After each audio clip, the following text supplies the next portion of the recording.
All right. Well, we are kind of in the heart of our study of the covenants now. So we've looked at creation and the flood in world history, and how the flood is where God began to covenant himself with mankind.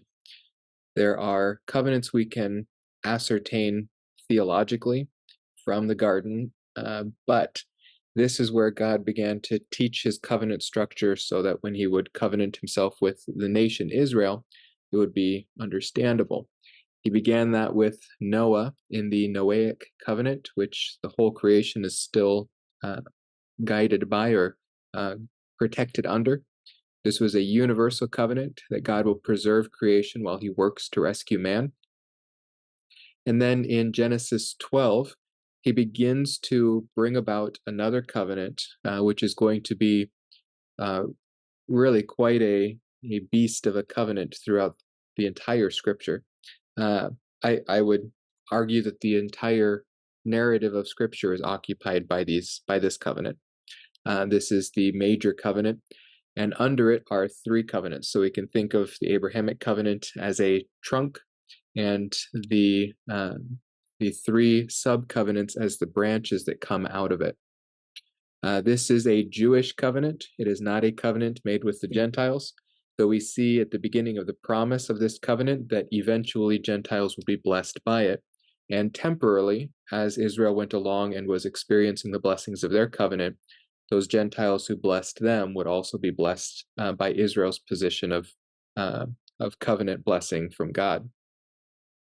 So ultimately, this is a Jewish covenant by which God will use Abraham's line to restore what was lost in the fall. It is a all-encompassing covenant. Then it's not a covenant of redemption. The redemption would come under its umbrella in the new covenant. So what we spent the last section of our class last time looking at was the four different iterations of the covenant, beginning first with a promise that was not a covenant proper, but then three times he indicates this covenant along with some of its clauses. So in chapter 12, he promises essentially he promises a covenant.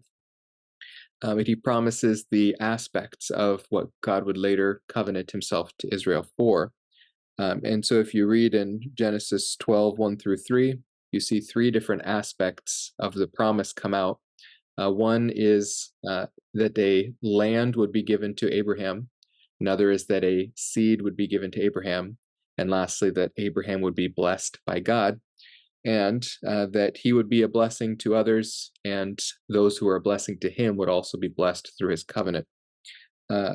We see both personal promises as well as extended promises to Abraham, those which would personally be his, such as his name being great. His name was made great even while he was alive, but we see that throughout history, his name has continued to be great and has continued to be magnified. And so there are both personal promises to the individual Abraham, as well as promises that continue to the rest of his descendants. Each one of these reiterations of the covenant focuses more on one of the aspects of this original promise than the others. For example, Genesis 15, if we turn there in our Bibles really quick, what has happened at this point, Abraham has gone into the land of Canaan.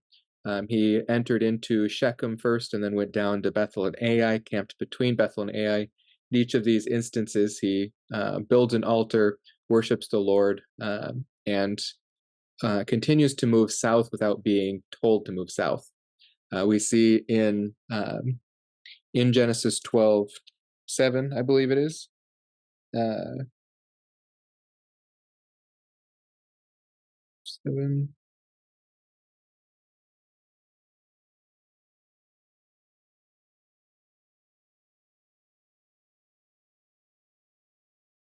12:6. When he comes into the land that God has promised to give him, and he stops him in Shechem and says, essentially, this is the land, we see a a concessive clause, which is basically stating that there's something unexpected or some problem occurring here. That's where it says at the end of verse 6, now the Canaanite was in the land. This shows that the land was already occupied. God didn't bring him to an empty land for him to occupy. There's a problem. This land already has an owner, a master. And so through the land covenant, he is going to strip the land from those who have laid claim to it and give it to those to whom he's awarded it to, which is Israel. And so Genesis 12, we see Abraham leaving the land that God told him to go into without telling him to leave it. He meets Shem in Israel, or in Egypt, and is sent back out rather shamefully by the Pharaoh. When he gets back into the land in Genesis 13, he begins to trust God's promise of the land covenant even more, although he's got this problem of a nephew who is not part of the covenant, but whom he's considering to be his heir. Abraham eventually trusts God enough in this that he's even making partitions of the land and dividing the land between himself and Lot. Lot goes and chooses the best piece of the land. Abraham stays up in Horeb, or not in Horeb, Hebron, Hebron and Mamre, and lives well there with three native brothers from that land. They're at least Hethites, if not Canaanites proper. Well, and then in chapter 14, we see the kings of the valley pleading with Abraham to help them because the kings of the east, Kedorlaomer and three of his vassal kings, have come and attacked the valley of the Jordan Valley, and they've swept away Sodom, Gomorrah, Admah, Zeboim, and Lot and his family. And so Abraham goes to their rescue with a couple hundred of his men, rescues them, returns, and meets Melchizedek. And at that point, he blesses Melchizedek and refuses to take any of the wealth or property of these kings whom he's rescued, because he says he does not want anyone but God to have that glory for having made him rich. So we see this activity of trust in God that is then responded to by God. And that's where chapter 15 comes in, and God begins to make this covenant with Abraham. Remember in Genesis chapter 12, verse 2, the very end, God had told him to go into the land and be a blessing. At this point, we see Abraham being faithful to that command to be a blessing in the land. He has rescued some of his neighbors, and he has refused to get rich off of rescuing them. Instead, he gives the glory to the Lord and blesses the king, who also worshiped the Lord, Melchizedek. And so God comes to him and says, do not fear, Abraham, I am a shield to you. Your reward shall be very great. Of course, this is in response to him not taking a reward from the king of Sodom. Well, Abraham goes on to say, essentially, he trusts God that God's going to reward him, but what does a reward matter since there's not going to be any descendant to pass it on to? Abraham's primary concern here is a physical descendant. He says, if I am given this reward, it's all going to go to my eldest servant, Eliezer of Damascus. In essence, what gives. And so Abraham's primary concern is the seed aspect of the promise here. God answers his question of the seed aspect by telling him to go outside and try to count the stars, and if he can count them, that's how many descendants he's going to have. Kind of a poetic or narrative way of saying your descendants are going to be uncountable. At this point, Abraham trusts God concerning this promise of the seed, and God makes kind of a radical shift in his concerns to the land promise. So we see Abraham's concern is the seed. God is going to answer his question about the seed and then shift it to the land without Abraham prompting the shift. And this is why we would see Genesis 15 as focused more on the land than on the seed. So from 7 to 21, we have Abraham being commanded by God to prepare a covenant sacrifice. Then Abraham preparing that covenant sacrifice, God making promises to him concerning that covenant, then putting him to sleep while God walks through the pieces of the animals himself in two persons the flaming torch and the smoking fire pot, which, of course, we could connect later to Genesis 22 and see how God represented himself in Abraham and his son Isaac. And so this is God the Father and God the Son, the first and second persons of the Trinity, making this covenant between themselves on behalf of Abraham, so that God has promised himself to bring this about, regardless of any actions of Abraham. This is an unconditional covenant, one which does not depend on Israel's faithfulness. And the covenant promises here, to your descendants I have given this land, from the river Egypt as far as the great river, the river Euphrates. The Kenite, the Kenizzite, the Cadmonite, the Hittite, the Perizzite, the Rephaim, the Amorite, the Canaanite, and the Girgashite, and the Jebusite. So this is the first time we get actual borders of this land. God has now amplified the land aspect of the promise into a covenant form, as well as promising descendants, and in it we see that God has blessed them and giving them this covenant apart from any actions of their own. But really the focus of it is expanding the land promise into a covenant format. Any questions on that? No, I don't think so. Okay. Then moving into Genesis 17, once again, we have a bit of a question of the seed promise. The seed was attempted to be acquired apart from God's intervention in chapter 16. Sarah and Abraham hatched this plot to have a physical descendant from Abraham through Hagar. And that didn't turn out so well for Sarah, and as a correlation to that, it doesn't turn out very well for Abraham either, or for Hagar or Ishmael. But at this point, we see Abraham was 99 years old. This is chapter 17. And the Lord appeared to Abraham and said to him, I am God Almighty. Walk before me and be blameless. I will establish my covenant between me and you, and I will multiply you exceedingly. Now, in chapter 15, he cut a covenant with Abraham. That is the ratification of that covenant. At that point, it is a permanent, unilateral covenant with no conditions on Abraham. It is going to happen one way or another. Now, there's a different word used here in chapter 17. Rather than cutting a covenant, God says he's going to establish his covenant between him and you. This is the Hebrew word natan, and it really just means to give. What he has promised in 12, what he has covenanted himself to in 15, he promises to give to Abraham in the sense of that Abraham would realize it, that it would become a physical present reality and a present possession, not just a present belonging. So the difference between ownership and using.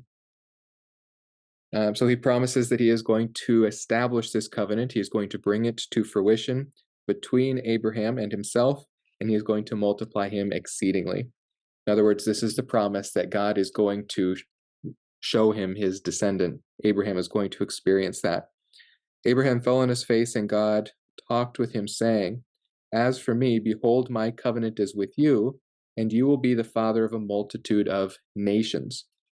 And so here we have the seed aspect of the promise being multiplied into multiple nations now as well.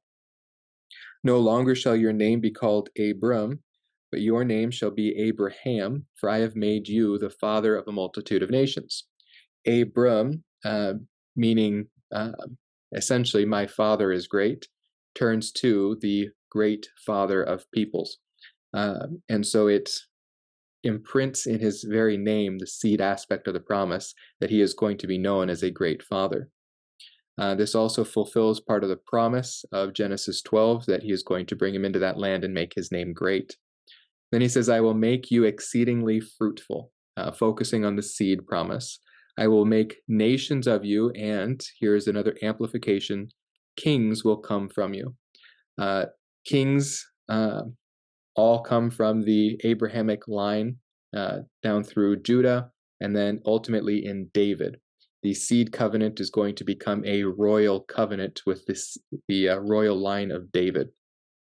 Then I will establish my covenant between me and you and your descendants after you throughout their generations for an everlasting covenant. Now, that's an important note in this expansion of the seed promise, because when we get to the Davidic covenant, God promises 4 eternal things. Have you had the opportunity to get to that part in the reading yet? I don't think so. I think I just finished up the Mosaic Okay.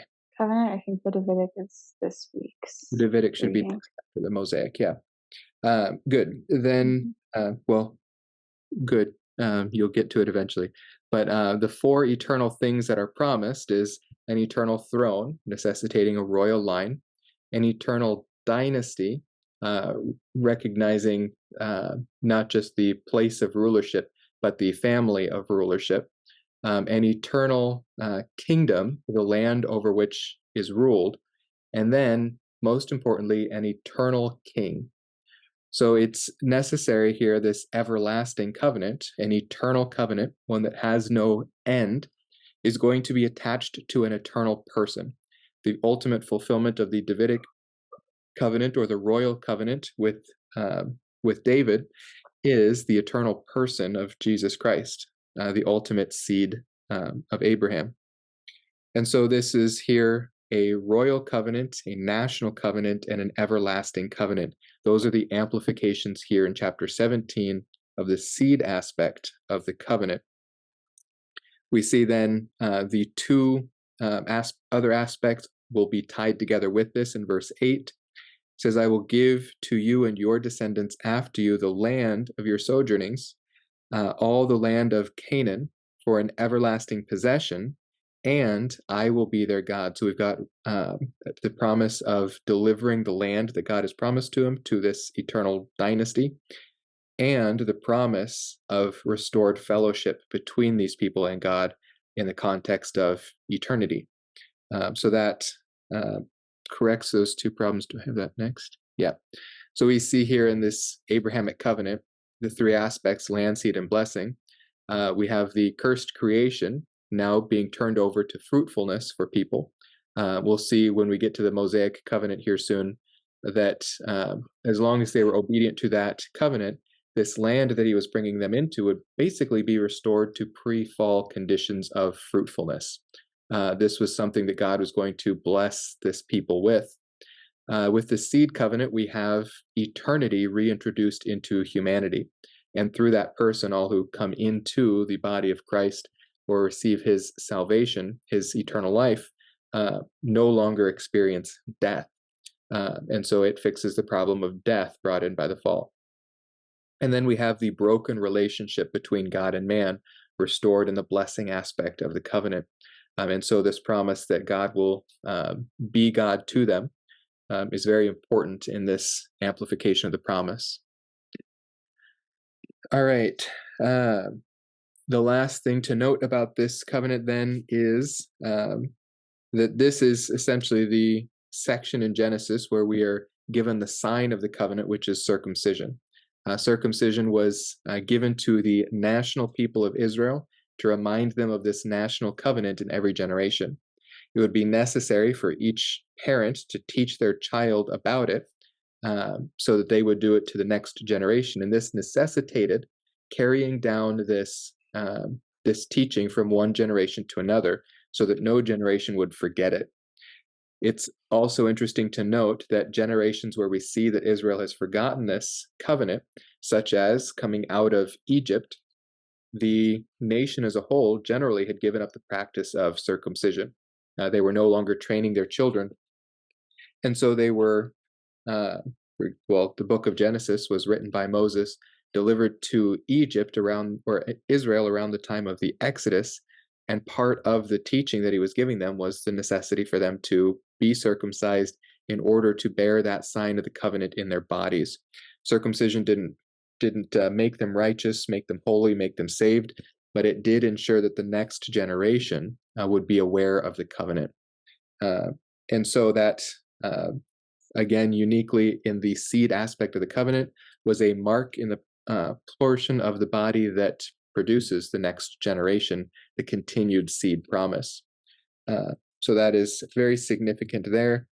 And that might actually help in background information for the sermon teaching class that we're doing on Wednesdays. Because chapter 24, that comes back when we've got Eliezer, the servant of Abraham, now going out to find the next generation of seed promise matriarch.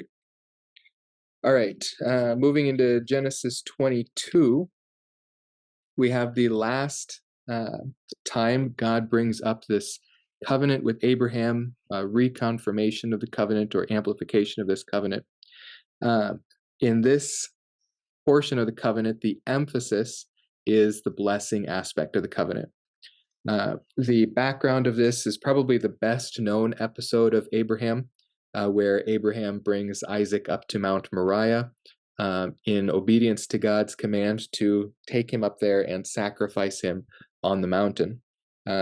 Abraham was diligent to prepare everything necessary, preparing the wood for the burnt offering, laying it on Isaac's back, and taking in hand his fire and the knife.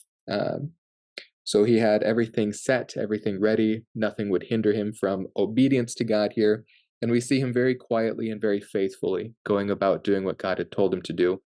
This comes at the end of this long episode, 10 chapters here, of seeing Abraham slowly mature in his trust towards God.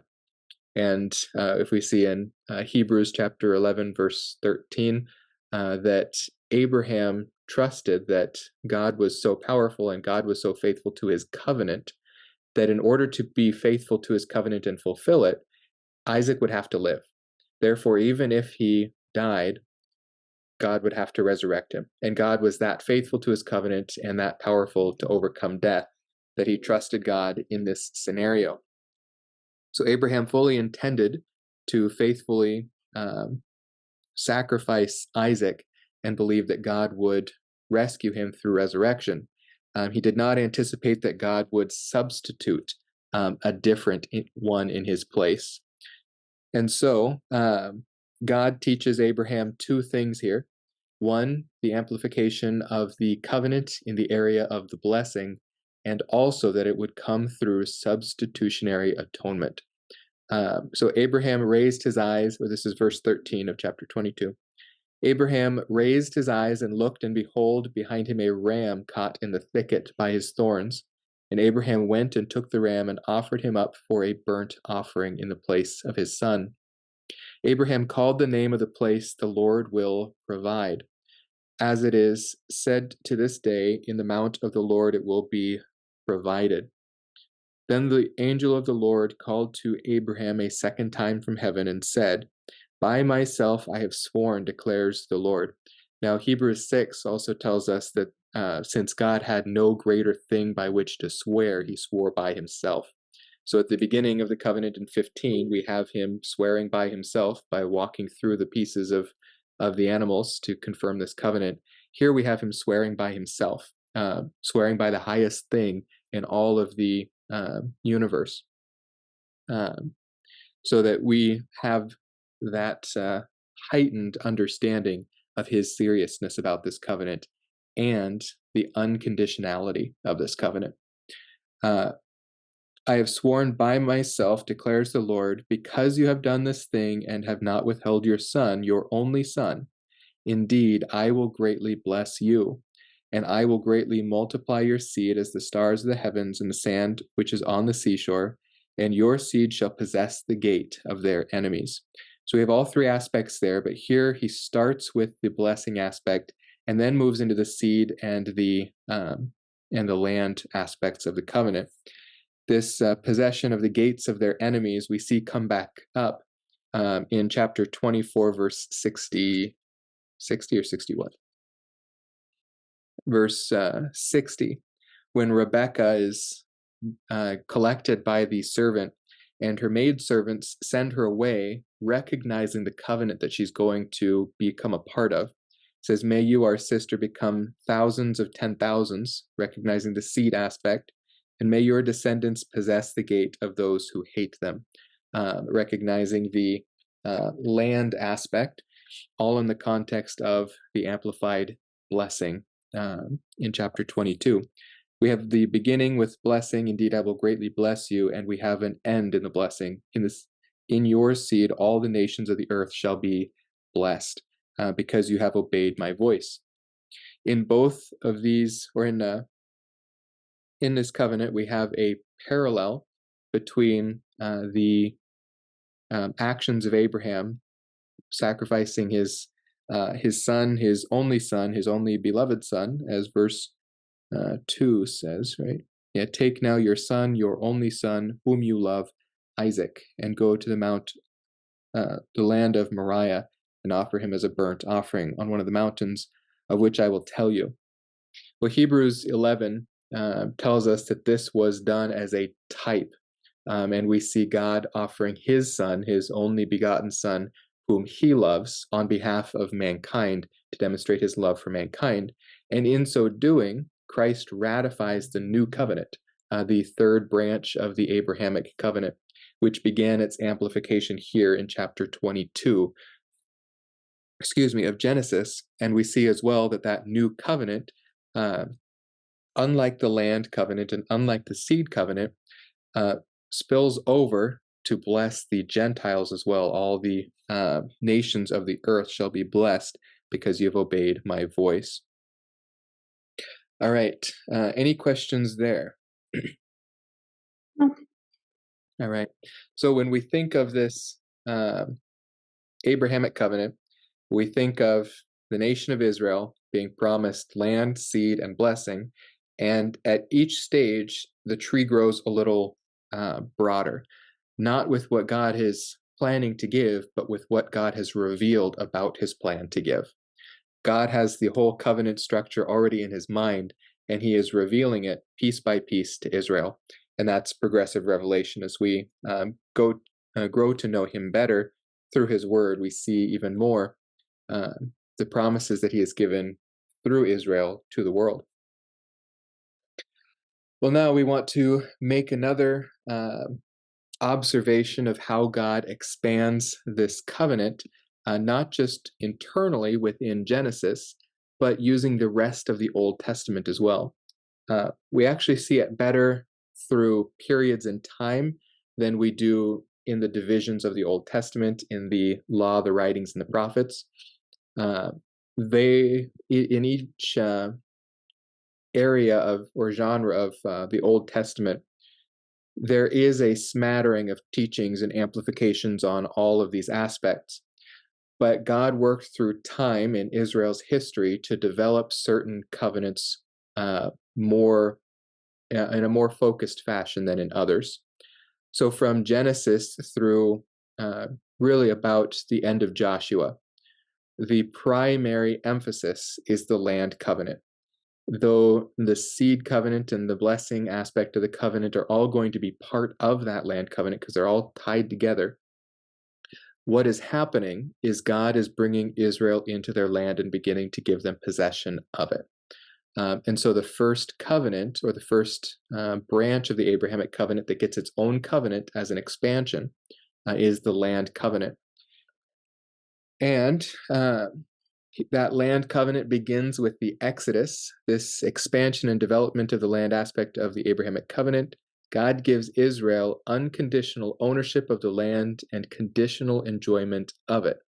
He conditions their use of it because they are not yet perfected, and that is the conditional Mosaic covenant. As the first portion of this covenant being given to Israel, before they are sanctified in any way, God is giving them conditional use, and he regulates it with the Mosaic covenant because the land covenant is an unconditional covenant. If he just gave them possession of it and ownership of it without any conditions, they would run wild just like the rest of the nations and run out of control. But instead, God put in place didactic means of drawing them back into obedience to him, back into fellowship. Now, as we look at this expansion of the land covenant, we remind ourselves back in Genesis chapter 15 of God's expansion there of the land covenant, and we see that in it,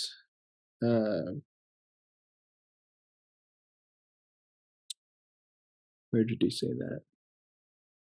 In chapter 15, verse 13 of Genesis, God said to Abraham, "Know for certain that your descendants will be strangers in a land that is not theirs, where they will be enslaved and oppressed 400 years.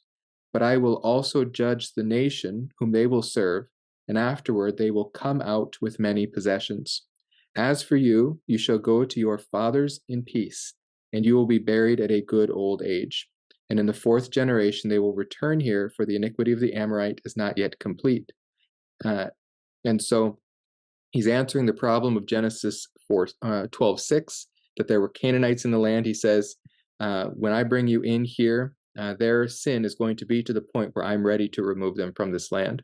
But you are going to spend 400 years outside of this land. And they did so in Egypt. And at that point, this amplification of the land aspect receives its own covenant. And that is the land covenant that we find in Deuteronomy chapter 29. So Deuteronomy chapter 29 makes mention of both the Mosaic covenant and the land covenant in it. Verse 1 says, "These are the words of the covenant which the Lord commanded Moses to make with the sons of Israel in the land of Moab, besides the covenant which he had made with them at Horeb." Horeb is the mountain range of Sinai, and he made the Mosaic covenant with them there. And here he's making a different covenant with them, and he marks that difference by a different location. Excuse me. When he details out this covenant in chapters 29 and 30, we see that 29 promises that God is going to bring them through cycles of judgment. These cycles of judgment are meant to chasten them, to purify them for the purpose of returning to covenant faithfulness. When we get to Matthew, for example, or any of the Gospels, and we see John calling on Israel to repent, he's calling them to repent of their covenant unfaithfulness, returning to this law of Moses, so that they would recognize the Savior, the King, who was promised through it. So there was a repentance necessary before the King of the Davidic covenant could be recognized, because the Mosaic law had come alongside these covenants to teach them what righteousness is, essentially.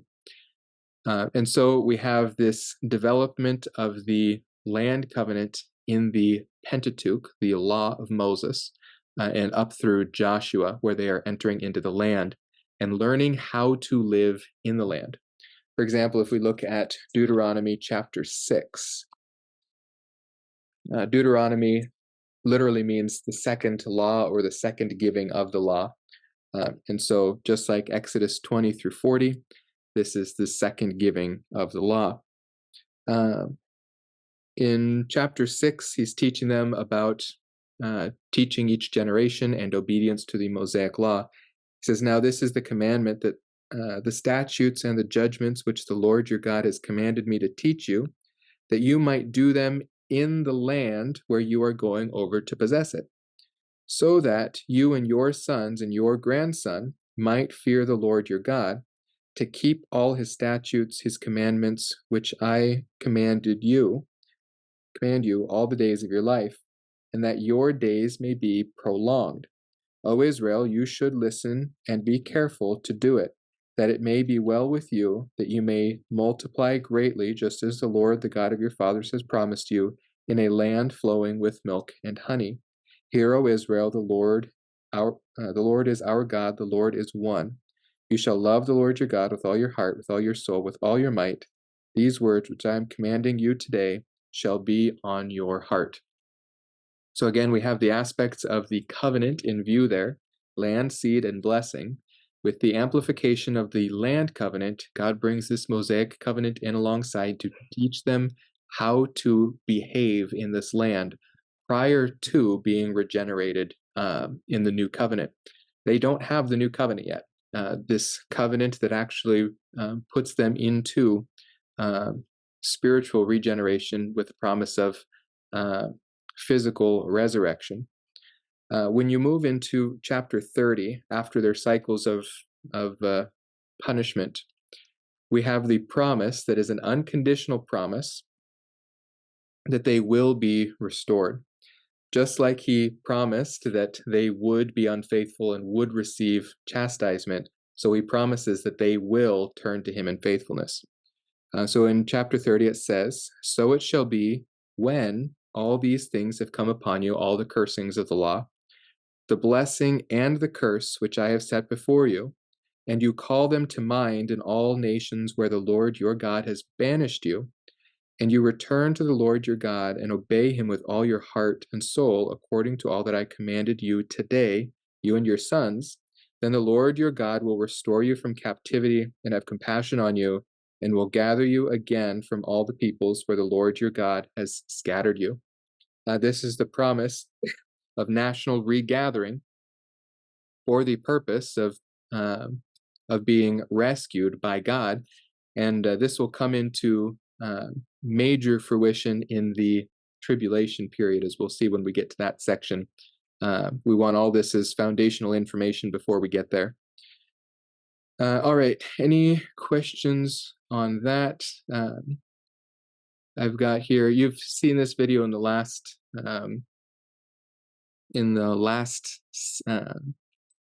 semester during the, was it anthropology? Oh, this was the special lectures, the soteriology section. Under the Abrahamic covenant, we have the land covenant, promises the kingdom land. Seed covenant promises the eternal king. New covenant promises perfect obedience. So notice how obedience is part of the Mosaic covenant and it's part of the new covenant. In Genesis, or in Jeremiah 31:31, that is going to be juxtaposed against each other, where the new covenant replaces the Mosaic covenant, because the Mosaic covenant gave the penalties for disobedience and the command to be obedient, but no ability to be obedient. The new covenant, on the other hand, gives the ability to be obedient. All of these, especially the land covenant, are regulated by the Mosaic covenant. The Mosaic covenant will also designate what kind of king Israel is to choose for itself, and it's to be the king of God's choosing.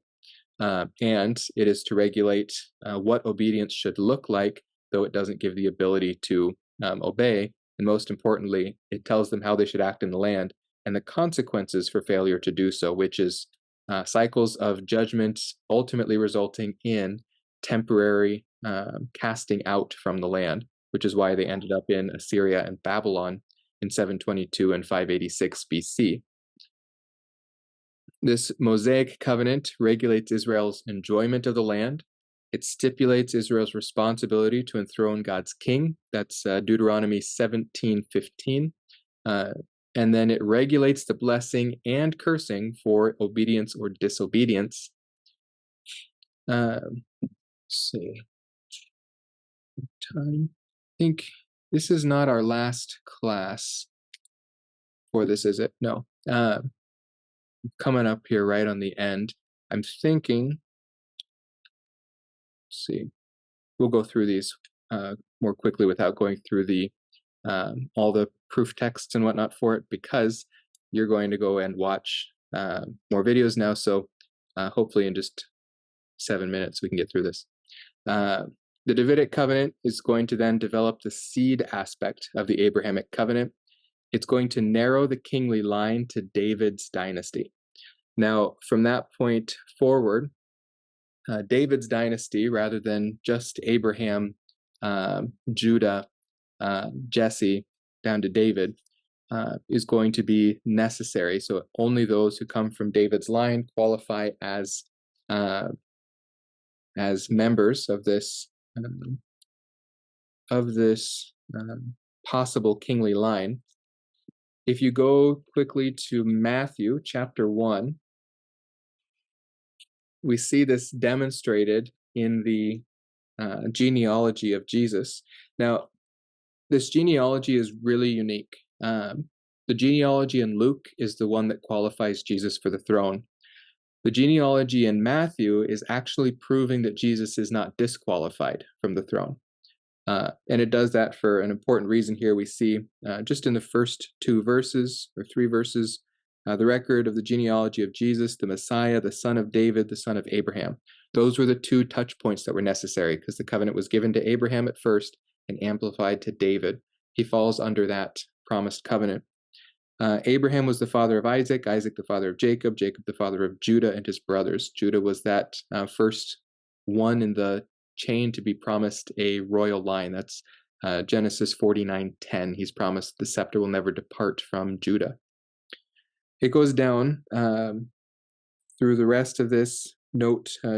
Verse 11, Josiah became the father of Jeconiah and his brothers at the time of the deportation to Babylon. Remember, their obedience to the Mosaic law, or their failure to be obedient to the Mosaic law, would ultimately result in their being cast out of the land.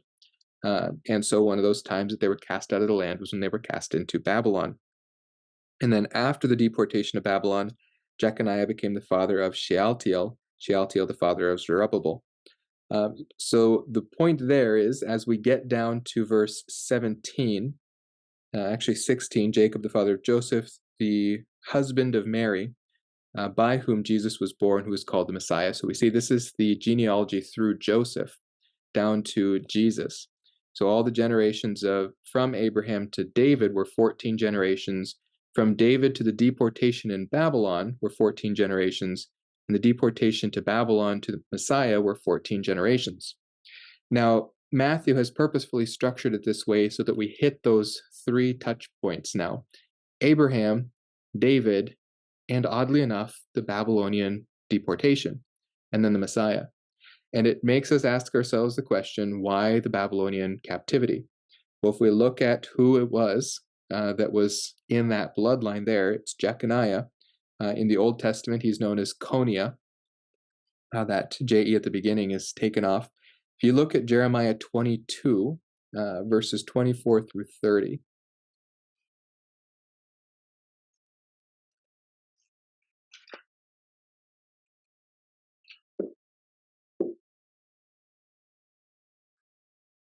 Twenty-two, 24 through 30.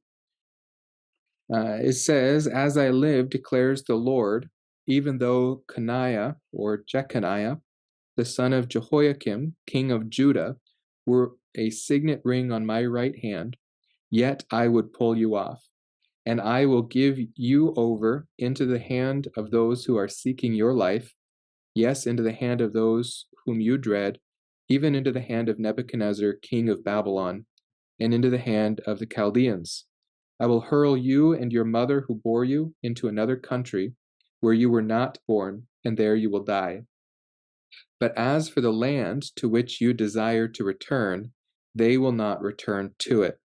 Is this man Coniah a despised shattered jar, or is he an undesirable vessel? Why have he and his descendants been hurled out and cast into a land that they had not known? O land, land, land, hear the words of the Lord, thus says the Lord." That's the only place. Oh no, yeah, continuing, verse 30 continues. "Write this man down childless, a man who will not prosper in his days, for no man of his descendants will prosper sitting on the throne of David or ruling again in Judah."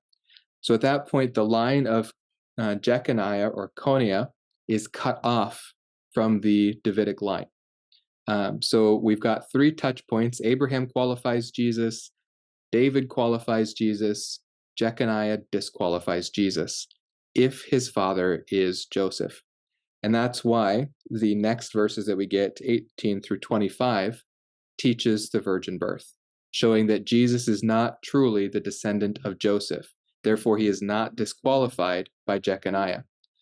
Joseph would have been known, especially as he's returning to the city of David for the birth of his son. He would be known to be part of the line of David. But we see him also arriving at a time when the line of David is essentially laying in ruins, as Isaiah 11 said it would be at the time the Messiah came. It would be like a chopped off stump, and a spring would shoot out from it. David's line is basically chopped off. There are few people who are laying claim to the throne or could lay claim to the throne. The dynasty itself appears to be in shambles. When Mary and Joseph bring a sacrifice to the temple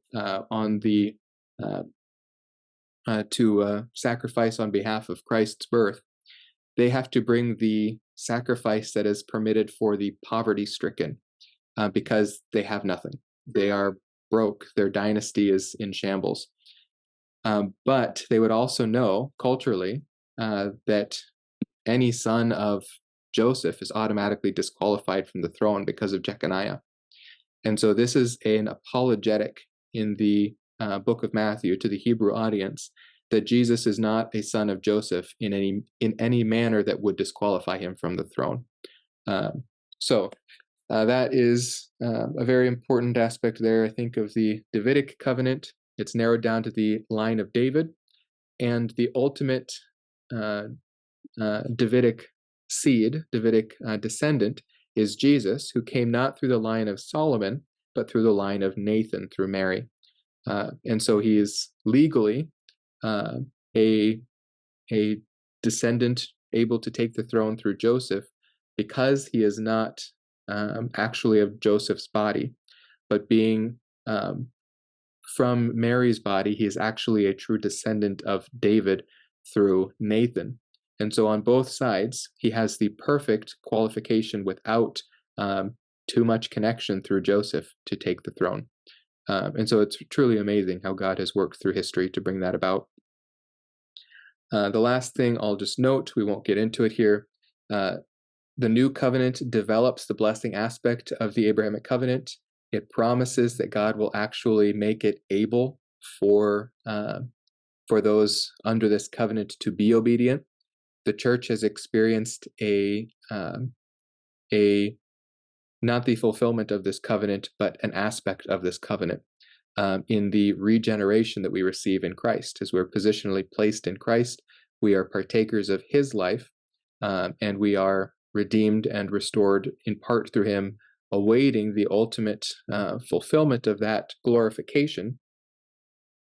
But ultimately, this covenant belongs to Israel, and Israel will be restored when Israel receives the king of God's choosing as their own, and he comes back and possesses the land.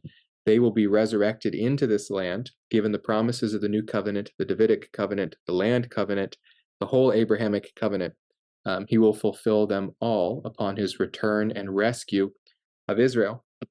And that's why, if you quickly, we'll just have this be the last verse we look at today. Go over to Romans chapter 11, verse 27. Now, yesterday, in a class not related to this one, we looked at that outline of Romans, how it divided in half from chapters 1 to 11 to chapters 12 to 16. That this is really the climax of the doctrinal section of Romans. And Paul chooses to climax this point in the future climax of God's vindicated righteousness, where we see, verse 27, verse 26 will start, and so all Israel will be saved, just as it is written, the deliverer will come from Zion, he will remove ungodliness from Jacob. This is my covenant with them when I take away their sins. From the standpoint of the gospel, they are enemies for your sake, but from the standpoint of God's choice, they are beloved for the sake of the fathers. The covenant was with their fathers. For the gift and the calling of God are irrevocable. These were unconditional covenants. God has promised that he will rescue Israel, that he will save them, that he will bring them into the new covenant. And so you can go and look at Jeremiah 31 through 36 on your own time and see how that correlates there with Romans chapter 11. All right, I'll post these slides so you have them. Here we see under every aspect of covenant giving that Jesus is the one qualified to fulfill it. So I'll leave that for you. And that's it for today.